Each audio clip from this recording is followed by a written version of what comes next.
Hello everyone, I hope you're having a great day.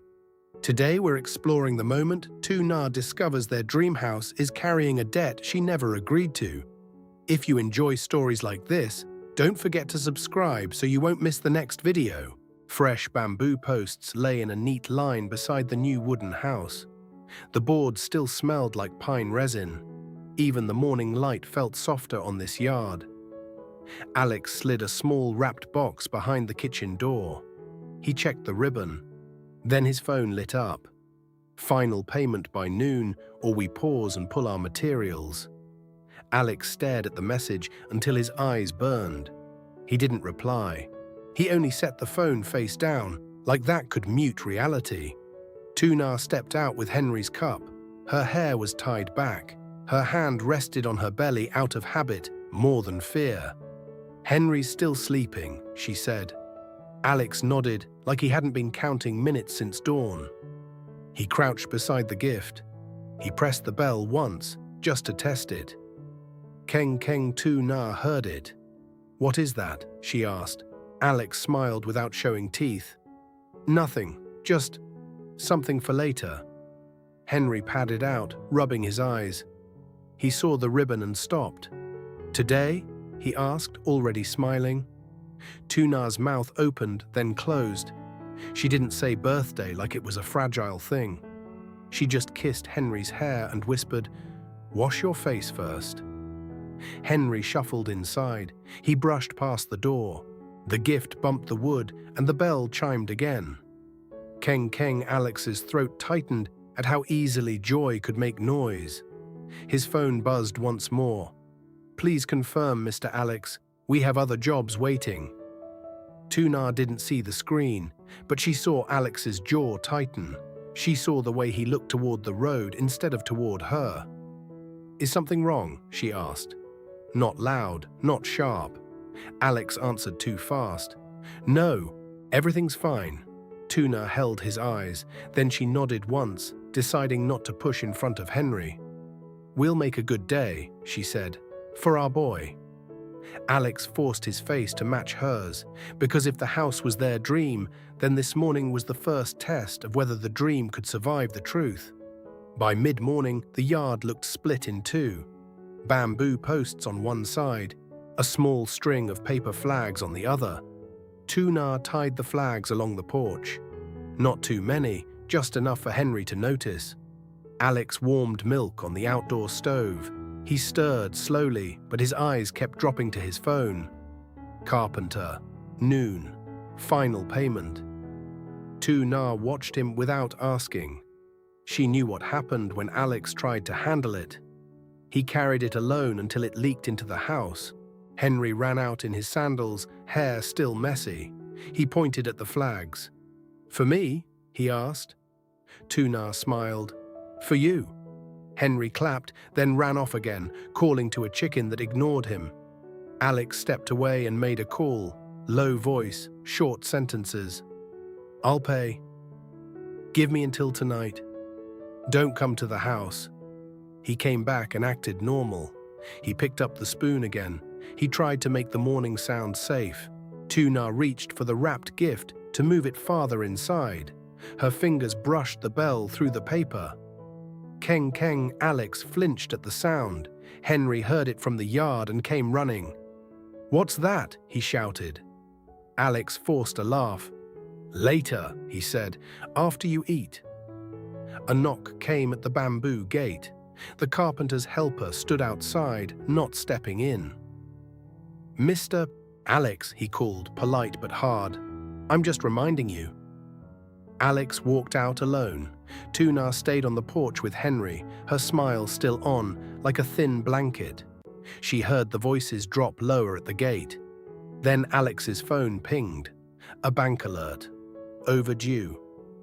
Alex tilted the screen away by instinct, a small movement. But it changed the air. Tu Na didn't confront him, not in front of Henry, not on a birthday morning. She went inside and opened the drawer where they kept bills. There was a thin envelope she hadn't seen before, a copy of a loan agreement, a signature, Alex's. Her stomach went cold, not anger. Understanding. Outside, Henry started singing a made-up birthday song. Tu Na came back out and clapped along like everything was fine. Alex returned from the gate, sweat dark at his collar. He crouched behind the door and checked the bell one more time, as if it could promise him something. Keng Tu Na watched him do it. Then she said very softly, "After Henry opens his present, we talk." Alex didn't argue. He just nodded, like a man who already knew there was no gentle way out. Henry ripped the ribbon with both hands. Paper fell to the porch boards. A new tricycle sat there, bright and untouched, smelling like fresh plastic. Alex clipped the bell on. Henry climbed up and pressed it once. Keng Tu Na smiled because Henry was smiling. For a second, the yard felt like it had finally forgiven them.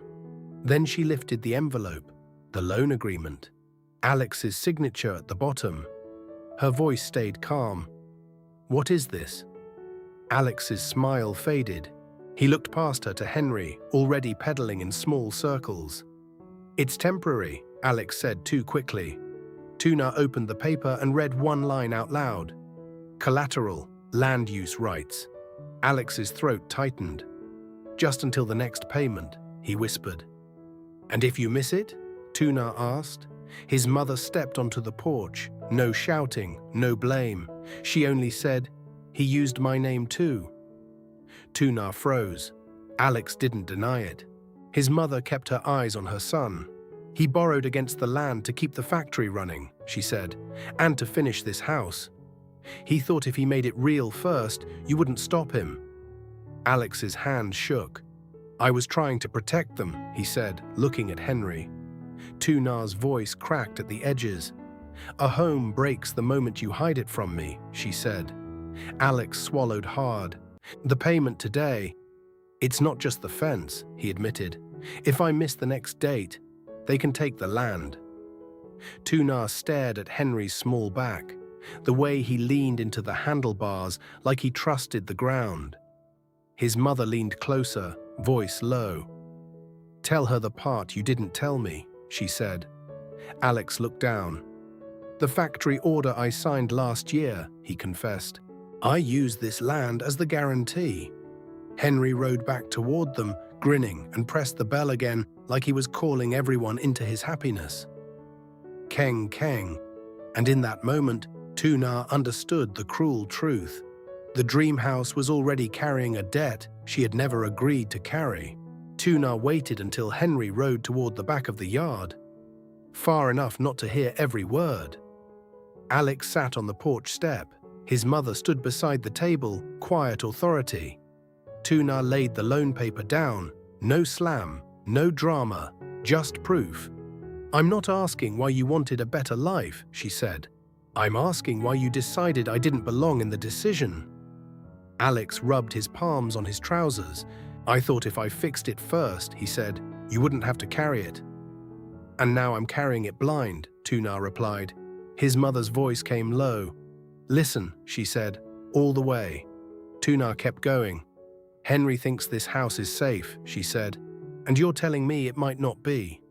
Alex swallowed. "I can pay the carpenter today," he said. "I just need time for the next date." Tu Na's eyes didn't move. "Time from where?" she asked. "From the factory, or from my body?" Alex flinched. "Dr. Min called me," he admitted. "I didn't know it was that bad." "That's because you've been living two lives," Tu Na said. "One where you decide, one where you hope we adjust after." Outside, Henry squealed and pressed the bell hard. Keng. The sound made Alex's face tighten. His mother asked one question. "What are your options?" Alex exhaled. "If I miss the next date, they can claim the land," he said. "If I pull out of the factory order, the penalty crushes us. If I sell the strip by the garden, I cover it. And Tu Na loses what she's been building." Tu Na's throat tightened. "So every choice is a loss," she said.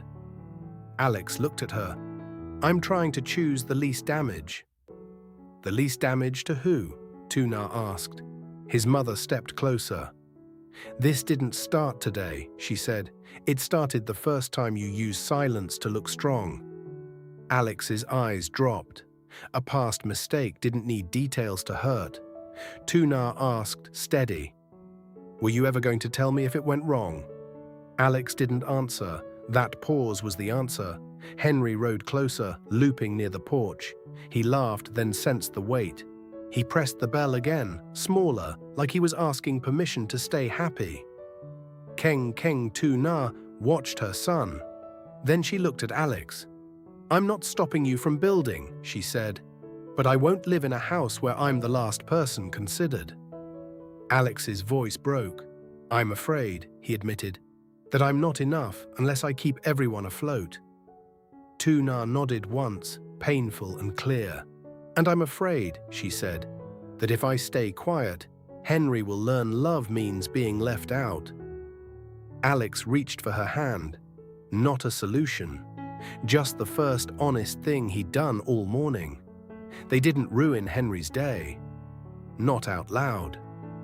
Tu Na brought out a small bowl of noodles with an egg on top. Henry ate with greasy fingers and laughed when the yolk ran. He kept riding the tricycle between bites, as if the yard was his whole world.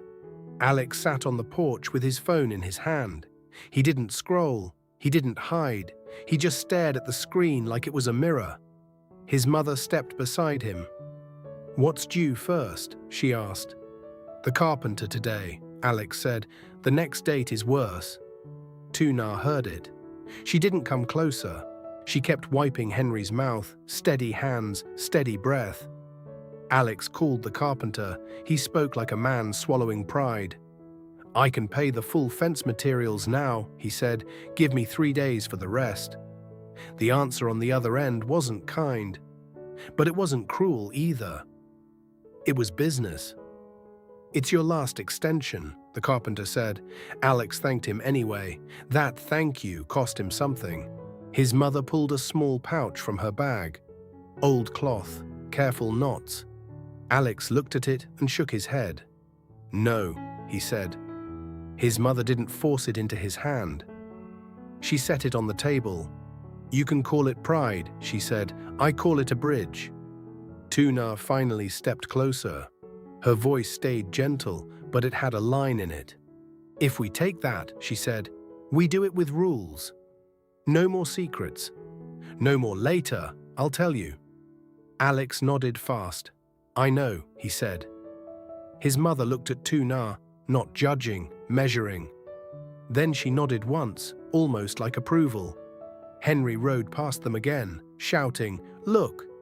He pressed the bell and grinned at the sound like it was applause. Keng Tu Na laughed for real. Just one short laugh. It surprised her. Then her smile faded, because she remembered the paper on the table. The land. The guarantee.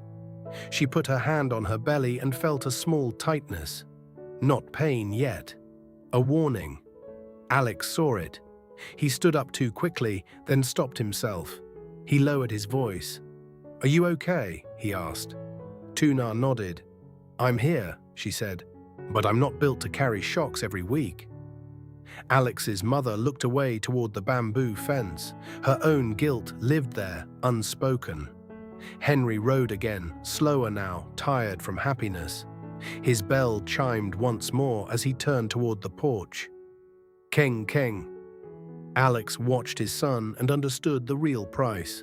If he kept choosing in silence, the house would stay standing, but the people inside it would start disappearing one by one. Night came quietly. Henry fell asleep early, one hand still sticky from cake. The tricycle stayed by the porch, front wheel turned toward the gate. Tu Na washed the last bowl and dried her hands slowly. Alex's mother sat at the table, the cloth pouch still there. No speeches, just presence. Alex stood by the window and watched the bamboo posts in the dark. He didn't look like a man who had won anything. He looked like a man finally learning what keeping costs. Tu Na came to stand beside him. Her voice was low. "Tomorrow you call them," she said, "whoever holds our land. And you tell the truth." Alex nodded. "I will," he said, but his eyes didn't look sure. Outside, a breeze moved through the porch. The bell on the tricycle shifted and chimed softly. Keng keng, a vibration cut the quiet. Alex's phone, face down on the table. One new message. No name. Meet at 8 a.m. Bring the papers. Tu Na slid the phone toward Alex without looking at the screen. Her voice stayed calm, but it didn't give him anywhere to hide. "Are we facing this together?" she asked. "Or are you going to go quiet again?" Alex's fingers closed around the phone. He didn't answer fast. He didn't answer at all. In the next room, Henry murmured in his sleep, "Dad." And the tricycle bell rang once more under the night wind, like a small countdown nobody could ignore. Keng keng.